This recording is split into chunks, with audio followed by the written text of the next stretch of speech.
आपण पाहतो नुकताच प्रज्ञा साध्वी ठाकूर हे या न्यायालयातून आता बाहेर पडलेले आहेत। विशेष सुरक्षा रक्षक व्यवस्थेच्या माध्यमातून त्यांना बाहेर आणण्यात आलेलं आहे। तुम्ही कोर्टाबाहेरची वर्दळ या ठिकाणी पाहू शकता। कोर्टाबाहेर पोलिसांचा मोठ्या प्रमाणात बंदोबस्त आपल्याला पाहायला मिळत आहे। सध्या पाहायला गेलं तर मोठी घडामोड जी आहे ती सध्या पाहायला मिळत आहे। जवळपास 7 आरोपी होते, त्यांच्या विरोधामध्ये हा खटला होता। मालेगाव बॉम्बस्फोट प्रकरणी न्यायालयामध्ये आज जी सुनावणी होती ती सुरू होती। न्यायालयातली सुनावणी पार पडली आणि जे 7 आरोपी होते त्यांची निर्दोष मुक्तता जी आहे ती करण्यात आलेली आहे। निर्दोष मुक्तता केल्यानंतर त्यांना आता आपण पाहायला गेलं तर ज्या प्रज्ञा साध्वी असतील त्या सोबतच आपण पाहतोय की जे इतर 6 आरोपी होते, एकूण 11 जण होते, त्यातील साधारणतः पाहायला गेलं तर 7 जणांविरुद्ध खटला होता आणि त्यातील आता प्रज्ञा साध्वी आपण पाहतोय त्या न्यायालयातून बाहेर पडल्याचं आपण पाहतोय आणि विशेष सुरक्षा व्यवस्थेच्या माध्यमातून त्यांना कोर्टाच्या बाहेर नेण्यात आलेलं आहे। आणि साधारणतः आपण पाहतोय ही संपूर्ण आता आपण पाहतोय सगळी ही दृश्य जी आपण ही या माय महानगर लाईव्हच्या माध्यमातून पाहत आहोत।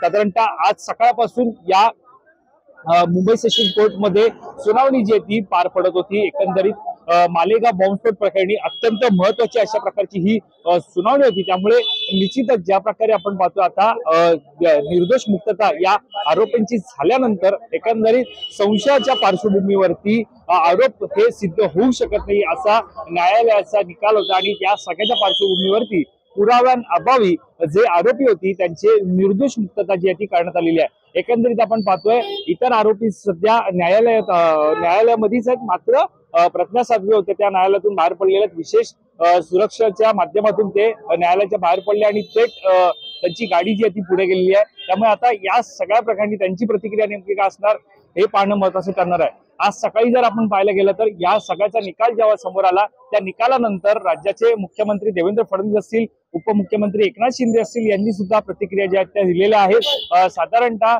पाहायला गेलं तर यांच्या प्रतिक्रिया अत्यंत अशा प्रकारच्या बोलक्या होत्या। त्यामुळे ज्या प्रकारे हा निकाल जो समोर आलेला आहे या निकालामुळे निश्चितच आपण पाहायला गेलं तर जो निकाल लागलेला जवळपास 2008ला हे प्रकरण घडलं होतं आणि 2008च्या या प्रकरणानंतर आता ज्या प्रकारे आपण पाहतोय आज या सुनावणी पार पडली आणि त्याचा निकाल आज लागलेला आहे आणि जे आरोपी होते त्यांचे निर्दोष मुक्तता जी आहे ती करण्यात आलेली आहे। देवेंद्र फडणवीस असतील, एकनाथ शिंदे असतील, त्यांनी या प्रकरणी जे ते ट्विट जे ते केलं होतं, त्यांचं ट्विट नेमकं काय होतं हे सुद्धा आपण पाहणारच आहोत। मात्र सध्या आपण पाहतोय की एकंदरीत एकनाथ शिंदे असतील, देवेंद्र फडणवीस असतील यांनी सुद्धा ट्विट करून जो काही निकाल आलाय त्याच्या पाठिंबा जो आहे तो दिलेला आहे। दुसरीकडे आपण पाहतोय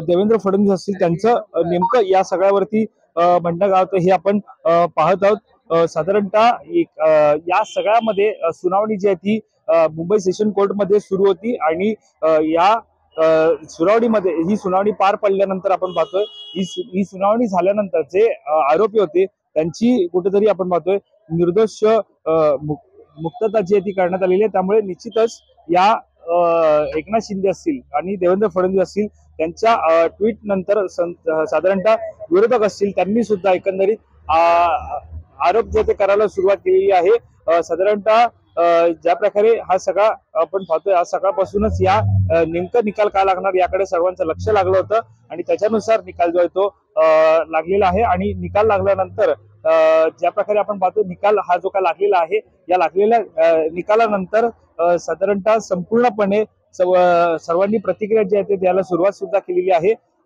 एकंदरीत ज्या प्रतिक्रिया समोर येतात त्यानुसार हे जे प्रकरण होतं हे न्यायप्रविष्ट होतं, न्यायालयात हे प्रकरण होतं।